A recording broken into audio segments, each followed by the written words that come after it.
Chattle!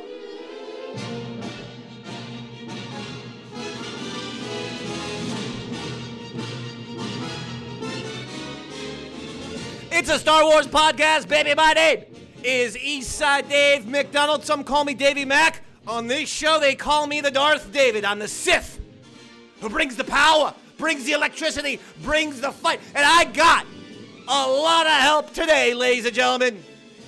I've not only got the two Sith Dogs, Enzo and Sonny, but I've got someone who's going to contribute very little to the program because he hasn't tuned in to the Skeleton Crew yet, even though he's my prodigy and heir to the Sith throne. Darth David's wondering what's wrong with this child. I don't know, but I'm going to bring him in for a second rail.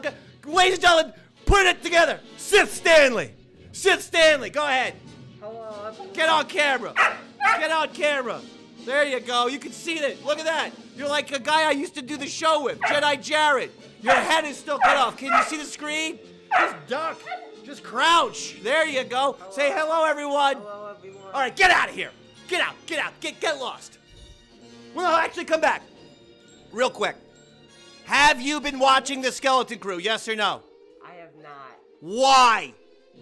Because I haven't had time. Get out of here! Hasn't had time. He's on Christmas break. It's just lies. This is what the Acolyte has done to my heir. I'm desperate for Skeleton Crew to pull Star Wars out of the depths that others have sunk them into, because Skeleton Crew is fantastic. Another great episode. We're going to break down episode 6 and also cover a few news items, and then we have to go to Sith Grandma's house. She's made us Sith meatloaf. You put in the milk, and you put in a little seasoning there, and then you make sure to put in a lot of dark side of the Force. You put that all around, and you get yourself a nice Sith meatloaf. We have to go there. We have a lot to do. We have to come back. There's NFL football on today. Lots of things are happening. It is Saturday, January 4th, 2025. I thank you for the first Yaddle Chattle of the year, but we mainly are going to be talking about Skeleton Crew Episode 6, another really good, better than solid, I would say really good episode. This one gave me some Star Wars firsts that I was extremely excited for. We'll break that all down. It looks great visually. Can't get enough of the Jude Law at this point in the Pirates. Every time they're on screen, it just completely works.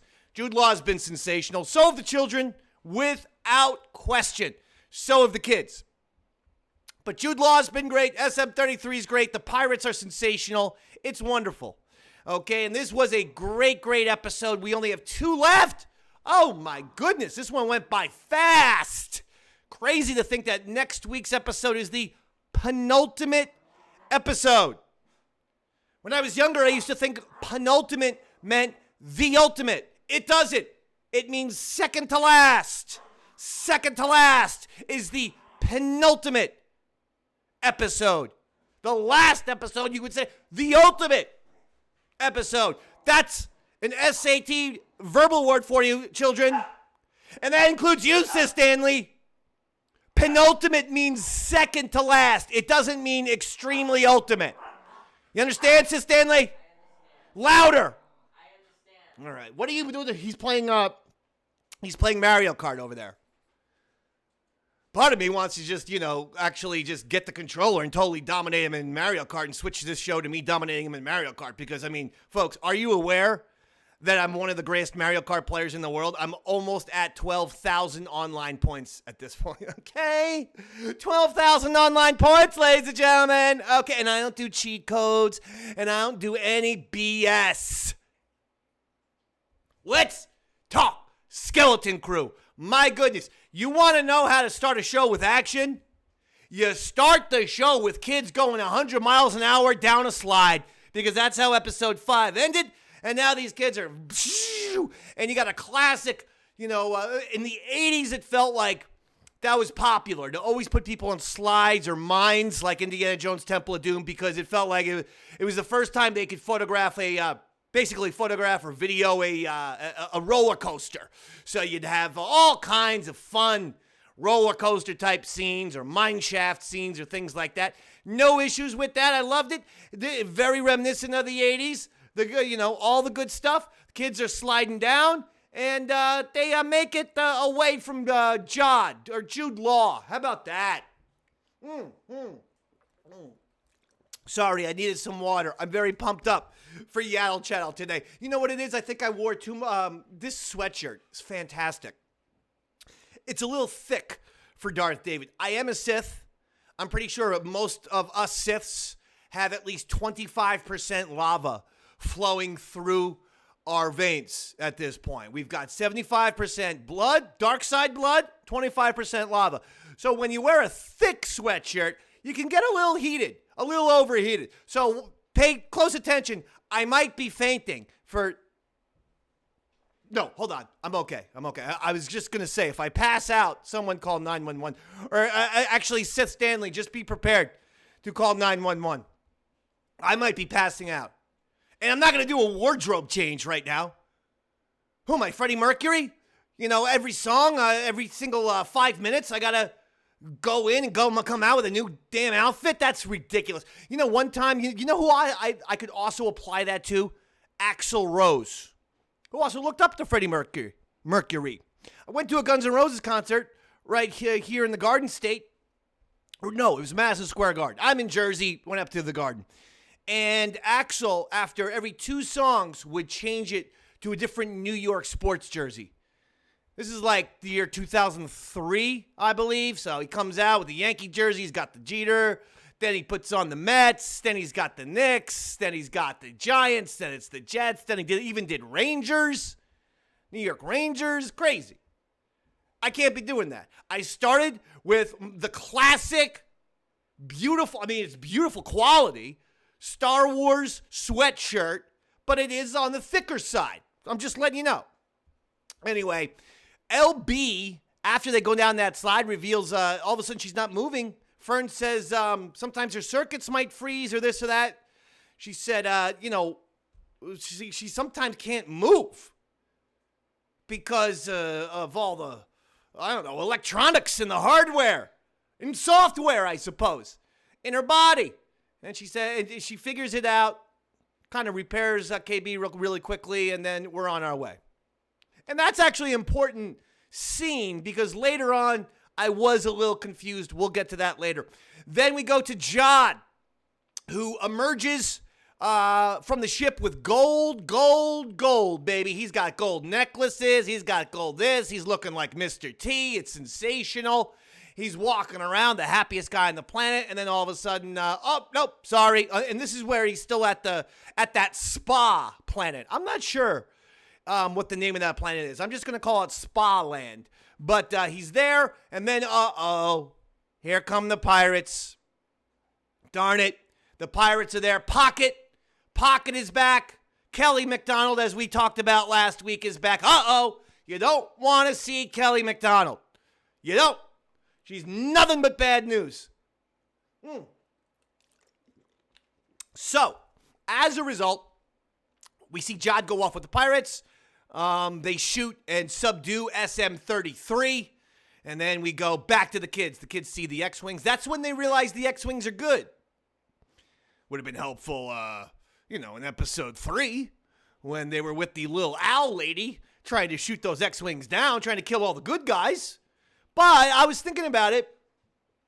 If you saw an X-Wing front on, facing you, towards you, head to head, I suppose, would be a better thing, or head to cockpit, and you're a little kid, never seen one before, you know what? You might not be able to tell that that's an X-Wing.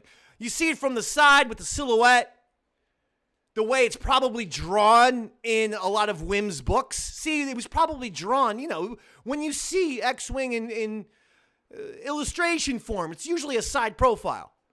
When he sees a side profile, he goes, oh, those are the good guys. I get it. No issues with that. None. KB and Fern argue. KB says, Fern, you don't listen. Screw you. They split into teams. The Fern Neil side. I didn't see that tag team coming.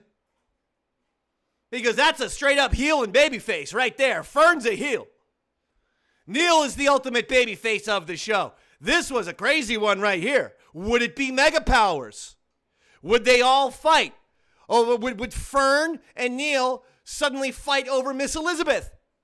And then break up shortly before SummerSlam, resulting in a very difficult match in WrestleMania 5 in Atlantic City between Neil and Fern. Oh my God!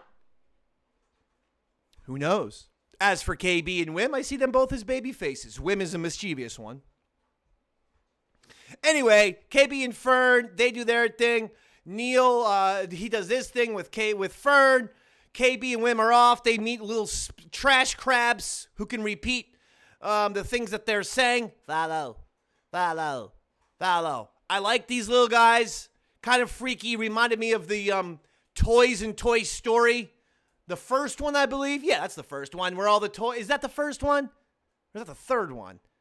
Did they do it twice? I don't know. I remember in Toy Story there being toys who were kind of hodgepodge put together and looked all scary.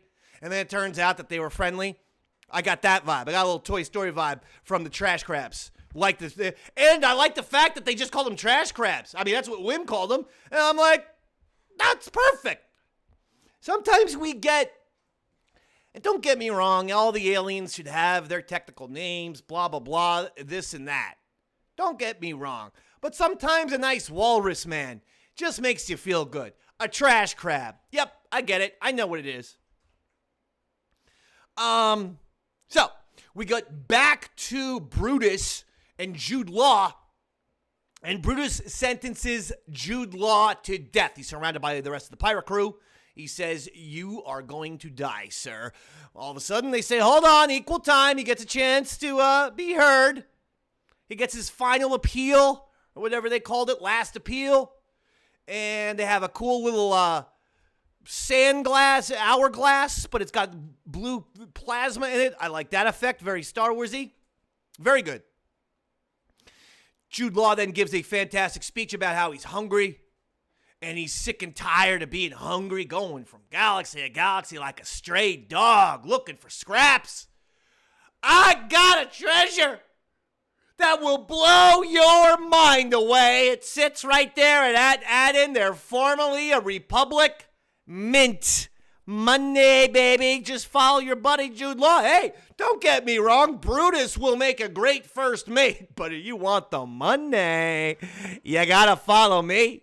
And you can call me Dash, and you can call me Crimson Jack, and you can call me Captain Silver. I don't care what you call me, just call me Rich. See? Fantastic scene. That scene, excellent. And, you know, I'm loving the action and the fast-paced feel to this show. But again, when they slow the show down for important moments of information and storytelling, those moments are great too. This had no action in it. It's one of the best scenes of the whole series thus far. Now maybe because I'm obsessed with pirates. Maybe that's the reason. But I'm telling you, this was good. This was fantastic. And I goes to Sith Stanley. I go, because he goes at one point. Oh, it was the kids are arguing. No. After that scene, and that was such a good scene, you have KB and Wim walking with the trash crabs. And then KB suddenly starts to freeze or something. No. And then they're just walking with the trash crabs. And then we got Neil and Fern climbing up the ladder. Back to Wim, who needs to replace some electronics in the back of KB's head. Oh, my goodness gracious. This ain't like putting on a new arm to 3PO. I'm sorry. I'm telling KB, look, I'll put the things in your hands. Can't you do it yourself? I mean, I can reach to the back of my head. I mean, isn't it, with all due respect, ladies, isn't it like kind of like putting your hair back, you know, in a ponytail? I see this kind of activity all the time with women. They're always doing something like this. I don't know, you know, I don't even know what it is. Sometimes the hair's in a lady in a ponytail, and then all of a sudden you see her going like this for about, 7 minutes straight at the movie theater or something. And then the next thing that she puts her hands down after 7 minutes, she's still got a ponytail. What was the point of all this? So I'm sorry. If I'm Wim, I'm like, I'll get you the equipment you need. I'll get you the parts you need. You can reach back there. It's gross.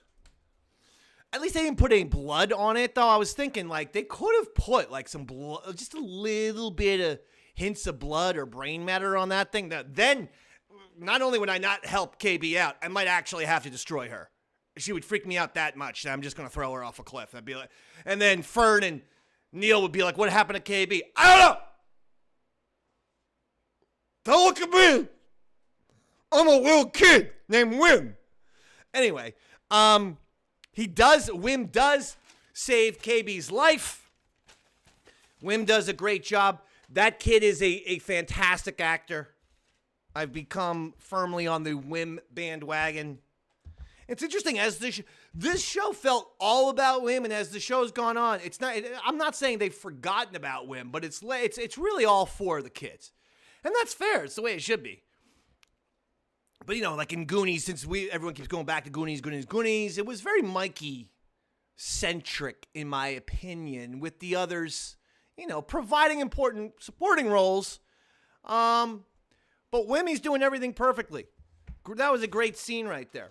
But, unfortunately, after Wim saves KB's life, they find that the trash crabs have been leading him to a giant crab lady or person, or I don't know why I assumed it was a female, but just a giant crab person.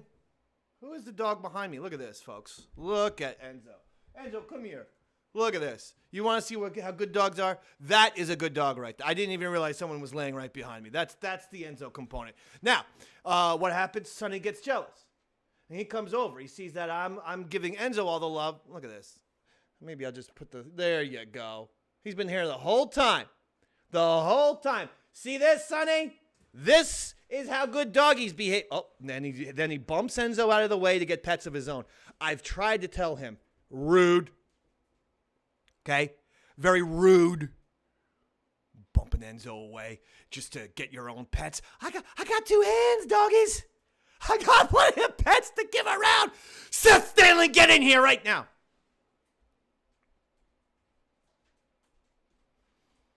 Now, you asked me at some point, this show, you're telling me this, because I've been telling them. I ain't lying. I've been telling them this show is good.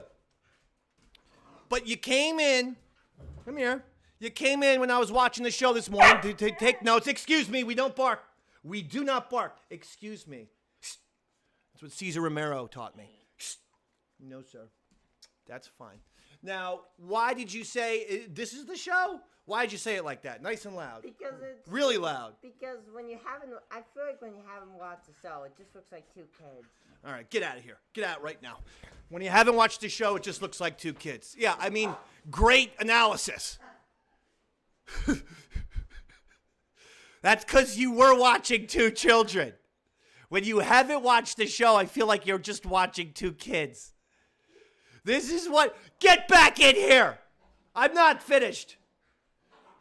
Why are you... I want you to think on an existential level, a philosophical level. How come the Skeleton Crew... Why? Is it the Acolyte? Is it the influence of the Acolyte? Did you watch all of that? What? I did actually go back and watch the Acolyte, and it was bad. All right, get out. Get out. I can't blame him for that. I can't. See what you did? Kathleen Kennedy and Leslie Headland and Bob Iger for letting this shit get away from you. That's what happened here. Star Wars has gotten away from you people. Bob, Kathy, it's gotten away. Okay? You got to make good stories, lots of action adventure, good versus evil. Make sure it's fast-paced and up-tempo and exciting. The Acolyte, one of the most boring shows, not just Star Wars, one of the most boring shows I've ever seen in my life. I would have been out after 4 episodes had it not been Star Wars. If it was any other property, I would have said no. And when you say, well, Star Wars is not for you, and the people who said that, Star Wars, the Acolyte's not for you. Apparently it's not for teenagers either, because my 16-year-old daughter ain't watching either. Apparently it's not for young people. So you alienated the 40-year-old fan base, the 30-year-old fan base who loved the prequel, 40-year-old fan base who loved the original trilogy, and now the teenagers. They all hate it. So congratulations. Your target audience for that show is, I think, about 1,500 22-year-olds. Like, that's it. That's the audience there for that show. Anyway, moving on.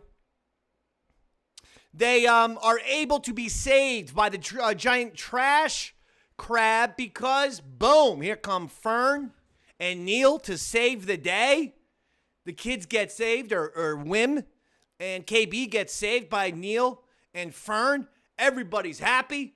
Apologies all around. Fern hugging KB. KB said, no, it was my fault. I should have told you I can't do some of these things. The reason why I thought this part was a little strange is because at the very beginning of the show, Fern knew that KB couldn't do these things because she told that to Neil and Wim, and she was the one who helped save KB from freezing at the very beginning of the episode. Fern knew she had these challenges.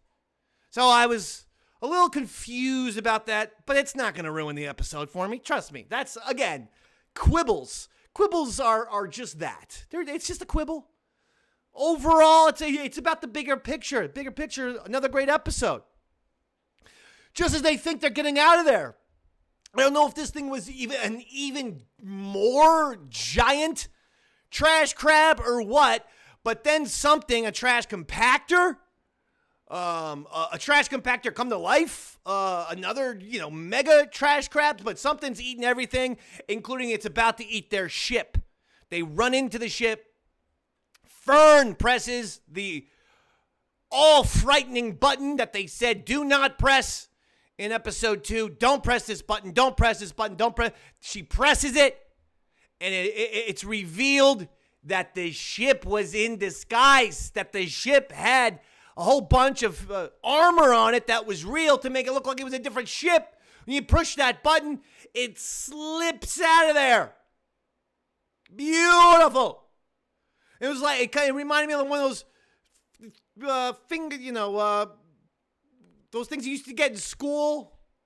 The finger cuffs. That's now taken on a different connotation, but you know what I mean. When you at the fair, and it's hard to get your finger out, but if you just kept going and you relax and you kept going, boom, it's going to fly out of there. And I got to tell you, this was great. This was sensational, in fact. Never seen it before in Star Wars. You give me something I ain't seen before, I'm happy. At this point, they're giving me pirates, and yes, we saw them in Clone Wars, Mando Season 3. These pirates rule. And I even liked Vane, the lawn man, the big, huge bushes guy, the Jabba the Shrubbery. I liked him. But these guys rule. Brutus rules. The rest of the pirates rule. We're getting great ships. We're getting aliens. We're getting creatures. We're getting a treasure hunt. We're getting so much stuff. We're getting lore. We're getting an expansion of the Star Wars galaxy because there were 8 or what do they say, 9 original planets. I actually love that. Thinking about that since the Owl Lady told us about that in episode 3. We're just getting so much good. This is storytelling and it's action and adventure. And there are moments of big time danger, but at the end it's hopeful and fun. Boom. Checking the boxes. Check. Chickadee, check yourself before you wreck yourself. That's what they say, Overall, another thumbs up. We only have 2 episodes left. I think it's safe to say this show has been a success. I'm excited to see what happens in the final 2 episodes. I'm telling you that Jod is going to figure out that this isn't right. We shouldn't. He's gonna go to Ad-Aden with the pirates. But I think he's going to backstab the pirates. He's going to realize I do care about these kids. That's the prediction that's been on the table since day 1. since day one of reviewing these shows on Yaddle Chattle, I've told you he'll go back. He's going to flip-flop a couple times. I told you this, but he will end up good. Yes, he will. Let's do a few quick Star Wars stories, and then we must go. We have a lot to do. We have to go to Sith Grandma's house for Sith meatloaf, as I explained earlier. Forbes magazine wrote an article that says it's time to give Bryce Dallas Howard a movie. Well, Forbes, I guess you've been listening to Yaddle Chattle, because I've been talking about Bryce Dallas Howard forever now. Season 1 of The Mandalorian, she got the short straw there by having to do I loved every single episode of the first 2 Mandalorian seasons without question. Every single one. Every one. But if you're talking about season 1, and one that you could have skipped, was probably that nice little village, where they're fishermen and fisher ladies, and then you had the dog people, except for the fact that the episode rules. And when you think that Bryce Dallas Howard took an episode that otherwise you might call show filler, or a filler episode, whatever the hell they say. But it's great. It's an exciting episode. It's fun. Got even a little romance. You look at that. You look at her episode in Book of Boba Fett, which was spectacular. Okay, you look at her work on Disney Plus, no issues. This is why I said they should have been given the Acolyte to someone more qualified, even like a Bryce Dallas Howard. And maybe she hasn't directed a feature film, but now the amount of episodes, the amount of good work that she's done within Star Wars itself, in my opinion, yes, I've got no problem giving Bryce Dallas Howard control of this thing. This is what I've been saying. Leslie Headland came out of nowhere. This, what's her name? Something Choi, Elizabeth Aberdeen Choi, or whatever the hell her name is, who's going to do the Rey movie, has come out of nowhere. It's not too late, Bob. Kathleen Kennedy won't make that decision. She won't remove Choi. She won't, because she'll know that she'll look like crap. And now it's about there's a lot of politics involved with Star Wars, by the way. Just the making of it. Bob, you can do something. Mr. Iger, you still alive? Knock, knock. Hello? Bob, are we in a coma? You gotta take this positive momentum from Skeleton Crew and do something with it. As it is, it's just kind of like, people are trying desperately to get their friends and their children to watch this show. And I'm having about a 15% success rate. I'm not going to lie. I've had 2 people say, oh my God, I tuned in the Skeleton Crew per your recommendation. It's awesome. 2. Yeah, you know how many people I've talked to about it? 55. So that might not even be 15%. I didn't say I was good at math. So thank you, Forbes, for clearly listening to Yaddle Chattle and agreeing with Darth David. Of course, Bryce Dallas Howard could direct a film or give her own show. Like I said, the thing about Bryce Dallas Howard that, for me, has made her great. Her episode of Book of Boba Fett, right? She did that one. Episode 5. Book of... I'm going to look it up. I apologize. Episode 5. Blah, blah, blah. Episode 5. They give me episodes 1, 3, 6, 7, 4, 2. They can't just make it easy. Episode 5, director. Okay, I apologize, folks. But, I do this. It's Bryce Dallas Howard. So here's the point. That 5th episode of Book of Boba Fett was spectacular. It was a mini Star Wars movie as far as I'm concerned. I loved everything about it. The beginning with when Mando is chopping up those that butcher front, clearly a front for a mob boss of dogs, and the amount of action in that sequence was phenomenal. And then going to that insanely cool 2001 Space Odyssey planet or base or whatever the hell that was, or just civilization, giant ring that somehow, they could grow plants and stuff and people could walk around. Sensational. The alien, remember that was a part where they had an alien that spoke alien. We had to get subtitles. That giant bird lady that Mando gave the decapitated head to. Sensational. Then she finds the guy, the armorer and the big Mandalorian guy, and they have a duel. Sensational. And then he goes to damn Tatooine, and he goes into the little funny lady who I love and we all love now. Sensational. And then they put together like it's the A-Team of one of my favorite shows ever. They put together a ship, a beautiful fighter from episode 1.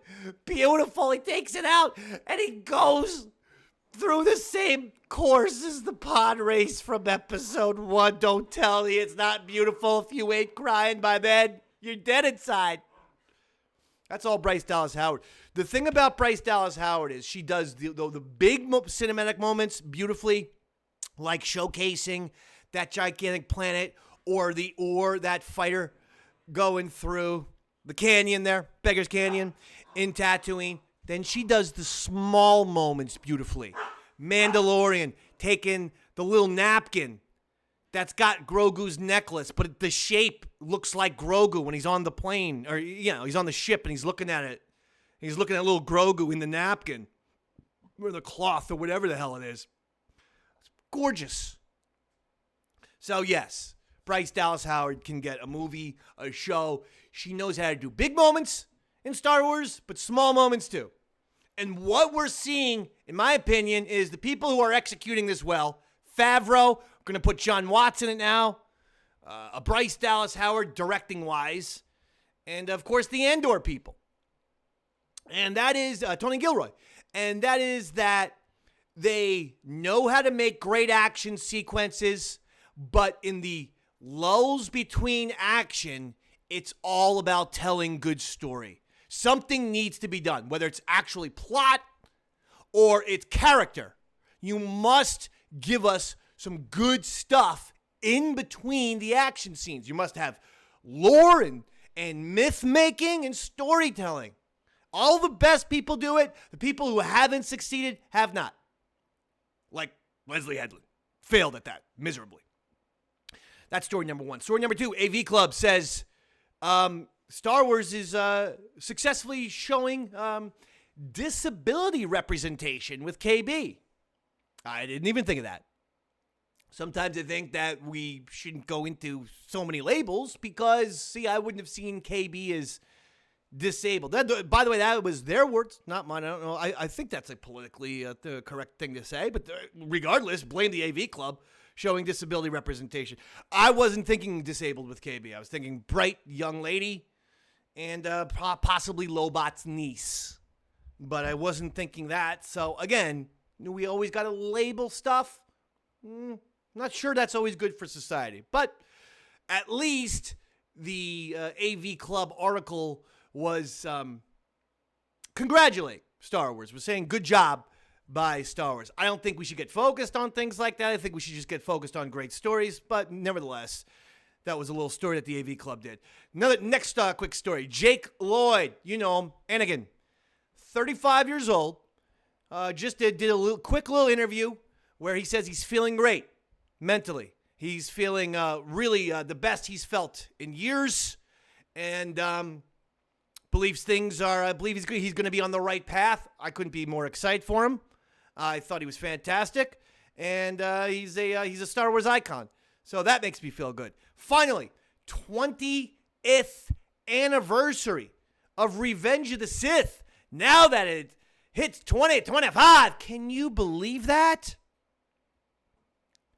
20 years.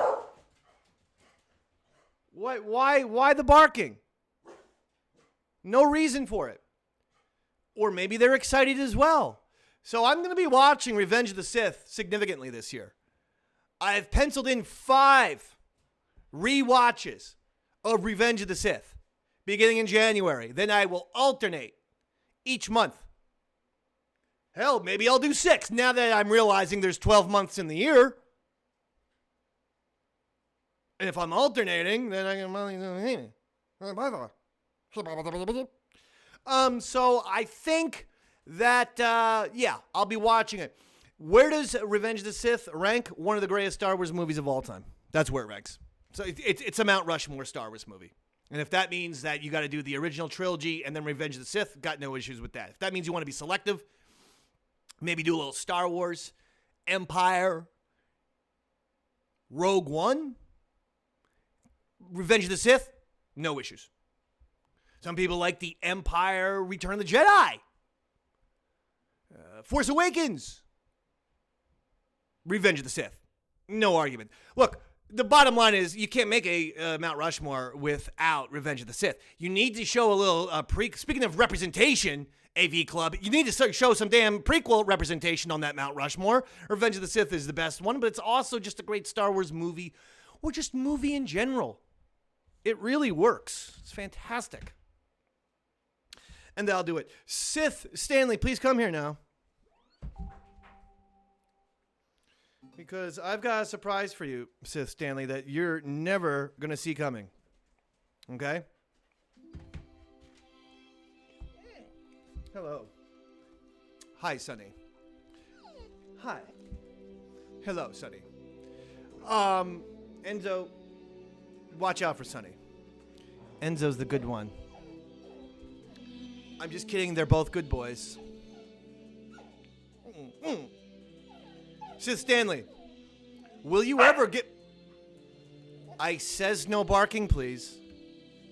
Will you ever give Skeleton Crew a chance? Maybe one day. Louder, please. You're wearing a Sith mask. Maybe one day. Maybe one day, he says. What if I have a surprise for you?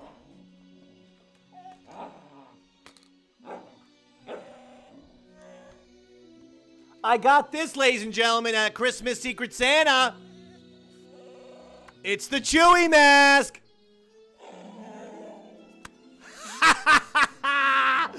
Just when you thought you saw everything, you weren't thinking Darth David was going to be a changeling, a shapeshifter, and become a Wookiee all of a sudden. And since we saw a Jedi Wookiee this year on The Acolyte, could there ever be a Sith Wookiee? Woo! We're going to pretend like the Acolyte didn't exist, says Sith Stanley. That's what they're going to do, right? Yeah, that is what they're going to do. All right, Sith Stanley. Big plans for 2025? Will you ever get back into Star Wars again? Probably yes. Probably yes. Now get out of here. Probably yes. Thanks, Les. Thanks, Leslie. Leslie Headland. Thank you. Thanks, Kath. Kathy Kennedy, thank you. Skeleton Crew's great, though. I mean, that's why I'm in a happy mood. I want to be 100% happy because I feel like too many people are missing what has become a really fun. I guess that's the key word, and there ain't nothing wrong with that, folks. This is just an extremely fun show. And could I see some crossover? Coke Logic. Shout out to Coke Logic. Shout out to Joe Dallas. Shout out to Rebel Force Radio. I just talked to Jimmy Mack on the email. Wonderful person. Shout out to Jason Swank as well. Shout out to all the RFR folks who have come over here to see some bullshit by some dumb redheaded guy who calls himself Darth David. All right? I appreciate your support. 2 more episodes left of Skeleton Crew. I'm there. And if I have to tie Sith Stanley to the couch and force him to watch Skeleton Crew at some point, I will. They don't call me Sithy for nothing. I love you, Yaddle Chads. Yaddle Chads. Yaddle Heads. See you next week.